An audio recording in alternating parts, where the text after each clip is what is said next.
In the air to right, and he did it again! Back to the Lefties 2 broadcast. Week 99 is here. The groups are set. And, of course, we're going to go on to the concept of the new changeup, curveball, along with the other pitchers. Now we're focusing on the rare pitchers with either a changeup or a curveball. So J-Ho, in this case, is out. So let's go in and check on the groups. Group number 1, we have a Platinum Level 4, Bambinos versus the Revolution, Wild Things, Golden Moon, and Elite. Some of these teams are clinging to the top 100 spots, so this is a big week for some of these teams to stay afloat in the top 100. Next, we have the Jabronis going against Japan Expos. Little Dumpers are back in action. Nice to see them hanging around in Platinum Level 1. Next, we go into American Sluggers, who recently just got knocked out of the top 100.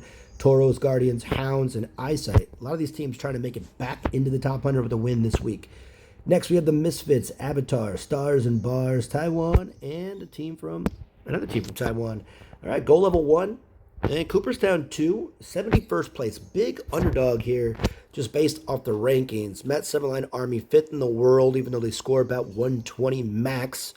Taiwan Representative Club, probably the odds-on favorite. Bad News Bears looking to get a little bit higher to make it to that spot where they can get to 6,000. They keep on going a little bit back and forth. Next, we have Dem Buckeyes at 212. And according to my inside sources, it looks like they got messed up again. Mass bootings, I'm not sure. Elite Squad, Tiberos, LK Power Unit, and something red, Share Red, something like that. All right, Aftermath, New Day, Goal Level 2, they're moving up as well. We got 2 Venezuela teams. Look at that middle team, Venezuela VZ, probably the odds-on favorite in this group. They're scoring a lot of points there. Going against Alpargata, something else, right? The 2 Venezuela teams, Estrella and the Yankees. Aftermath, Uprise, Taiwan, Raise Up, Northerners, and the Patriots. Goal Level 5, trying to get closer to that Platinum Level 1. All right, start swinging, Beast Mode, Moderated Names, Thin Blue Line, Triple Crown. Some of these teams trying to get it back up to that, top 100 as well. A good victory here might see some of these teams, especially start swinging or Thin Blue Line.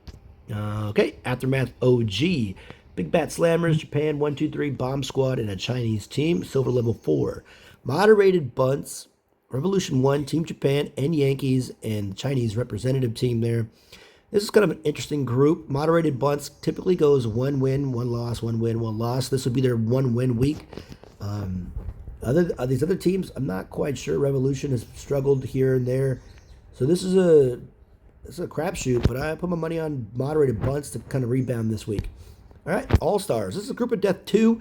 Even though you only see one of these teams that are currently in 6,000, but all these teams, including Tough and Tender there in the far left, 49th rank, they are definitely deadly. So Padres, probably the favorites in this group, along with Snow Poetry and Cats, and all Tough and Tender possibly 3rd place. So 2 teams, I think Snow Poetry and Cats, Padres getting back to that 6,000 spot to win, and a 2nd place finish. Going to be tough. All-Stars are sitting 1 point. Look at that, 5.9999. So they're going to need at least get 1st or 2nd to move up, no matter what they do. 3rd place, they're going to get 151. So that's what they would need in order to get that. All right, so Alt-Stars looking to rebound after last week's performance. Nan's crew, they're the club of the week last week. They moved up from 75th to 60th. And now they got Big Korea, 2nd place. This is more, and then even the Blue Jays. Blue Jays a team that's been at 6,000 as well. But Korea, the 2nd place team in the world, going against teams in the 50s and 60s. It just kind of tells more about Korea than it does the rest of these teams. So hopefully we can get 2 of these teams to upset Korea. I don't think they're getting 150. Keep swinging. Big week for them. Big week. Legends over there at 39th, probably going to be their biggest challenge, as well as China Big Air Lemon. Metropolitan, Stars and Stripes typically don't perform well under these conditions, but keep swinging. They are 6 points away from 6,000, so 1st, 2nd, or 156 3rd. They're probably not going to get to 156, so 1st or 2nd is what's going to be needed. I think the Legends here are going to be the team to look out for a possible upset. All right, baseball bros trying to rebound as well, getting there. They need about 108 points. So first or second, will probably get them there. They got two teams here, Rebels United as well as the Eagles, who both are teams that are in the 6,000, but they typically score low, and then they get beat, and then they get back in 6,000. So this is their week to get back at the 6,000 spot. Soba, probably the odd team out here, as well as the strongest baseball team from Korea. All right, the Dogs, 299. Tough week. They got fifth place last week. Grand Slammers, Thunder USA, and Taiwanese Newbies in goal level 5. All right, let these two chill. Really tough group for them in the sense of how they score. They are 59, so they would need a big first place finish here. Otherwise, they needed second place 137, which they haven't really earned that in the last several weeks. So first place for them gets them back at 6,000. First or second. So Baseball Canada could be tough. Namba, they're a team that's a 120 team usually. So they're third place right now, which means they're probably going to get knocked down this week. Sons of Pitches again, 72nd. They're really the odd man out here. Woes to them is their old name. And then Japan at 35 hangs around, right? They haven't really been around up too high yet. But Baseball Canada and Namba at third place, probably the two favorites in this group. Next, left these two starters at 135. Again, this is like 2 weeks ago.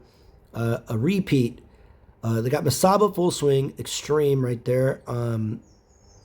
You got Full Send, and then next to them is Masaba.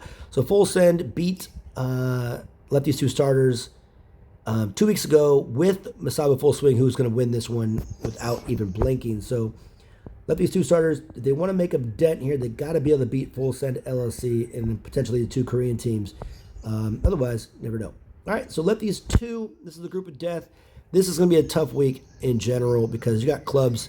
Little Korea at 8th place. Taiwan is your first place team, probably. More likely. Perella Negra coming out of the woodworks the last couple weeks. Getting second place at 169 in this group. I don't know what they're doing. And then Taiwan Representative Club, of course, another tough group. So, first place is probably going to be in teams already in first place. So Lefties 2 is going to need a week like they had last week at 160, maybe even higher. So third place at 150 is going to be good for a lot of these teams. But it's going to be a battle. So let's go to the rare pitchers and check out them. Those are the groups. We're looking again at the changeup and curveball. Yuna sitting there with the changeup. So let's see. Her skill typically is with that fastball, but the fastball has been nerfed as well. The changeup's been improved. So you see my ERA at 6.2. Not great already. And then Garcia has that big swinging curveball. So he might be helped in this situation. We will see right now. Let's go into their games and check them out. All right, so Yuna is going to be first here. And you can see that ERA. It is over 6. And unfortunately, this game is against a bot, which Yuna doesn't do well against bots, in my opinion. Her fastball is too straight. And the forkball and her changeup. Did you guys see that? A little error by Jordan. Check out my short. He's not supposed to make errors. Anyways, straight. Wow, okay. So one of the things about Yuna is that, being a rare pitcher, not top of tier, but she got nerfed with every other pitcher's fastball. So four-seam fastball, no movement on it. All right, not a lot of movement in general with 178. So it's pretty straight. And a nice little change up there to throw them off a little bit. But again, with bots, they're unpredictable. And when they're here to hit the ball, no matter what you do, they're going to hit. So you just buckle up with this game. This is a bloodbath to kind of show you that I'm not perfect as well. That's kind of just how it goes. But try to really see if Yuna... Okay. Got it. Fantastic. 4-0. Really quick. That was like 5 pitches, I think. Wow. All right. So, again, obviously her fastball doesn't really do much. And if you can't establish a fastball against, the robot players, the changeup looks good. It's a little faster, which, again, I like actually when I'm facing real players because I like hitting the faster pitches. They're easier, in my opinion, than the slower pitches. So this buff, supposedly, has actually been worse for me, or better for me when it comes to the changeups because I like them faster. But when it comes to my pitches, not so great. Okay, so another just terrible, terrible game here. But Yuna, in a sense, she's really great when it comes to the Clash League. When she comes up out of the bullpen, a little speed. But right now, as you can see, you've got some little internet connection issues too. So watch this little glitch. That's 5, and then there's a third and second. Okay, nobody out. Third and second, nobody out. On second base, Wilson is erased. That's weird. Doesn't really work out for me at all. But nonetheless, another run scores that quick. I didn't get a single out. So again, with Yuna's fastball being nerfed as well as every other player in this game, it doesn't really help with the changeup. If they sped up the changeup and they slowed down the fastball, that means both pitches are closer together in speed. All right? So less deception in general. And here as well with the robot player, this is one of those extreme games when you go in a crazy win streak, you're just going to lose anyways. So, but can't always show my victories. That'd be boring. This is a 6-0 just destroyed. Either way, that's about average. All right, let's go into Garcia. Let's see if this game's a little bit better. Now, Garcia, again, he has a little bit more movement. His fastball is pretty good. He's pretty solid all around with the movement, control, velocity, spin. He's an overall solid pitcher. The stats at 190 on everything. Matthew adds that extra velocity, which is great. But instead of a changeup, he has that big looping curveball. And then the sinker does help with a little bit, kind of like a two-seamer, does help a little bit as well. Not there, however, but Gibson's a good hitter. So with Garcia's curveball, I think this update, this buff for the breaking pitches actually helped the curveballs a little bit more. Again, it's more about how the distance of how far the ball travels when it hit. Right? So, Garcia with solid spin already, this helps him a lot more than it does, let's say, Yuna, who doesn't really have a lot of spin, I believe. More control and velocity is her thing. So actually, Garcia's spin isn't that great. It's 178. Never mind. Scratch that. It's actually at 0 strikes. His spin is high. All right. But the curveball, nonetheless, helps him out.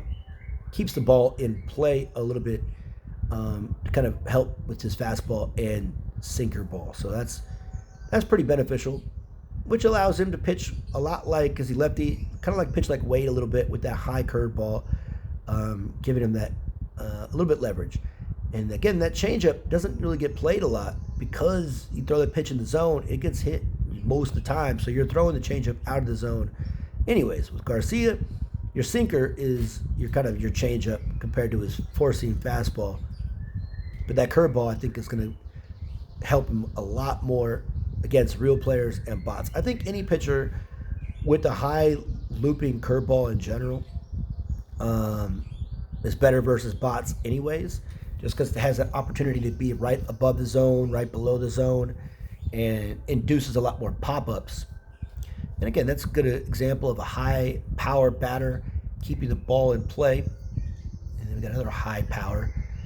This is a disadvantage right here, Garcia versus Wilson, because two of his pitches are fastballs. So, it's easy to know what's coming to 66% of the time. All right, but luckily this is a bot, so I don't think it's going to be too difficult here. And there you go. All right, thanks for watching. I'm going to let these two broadcasts. See you guys next time.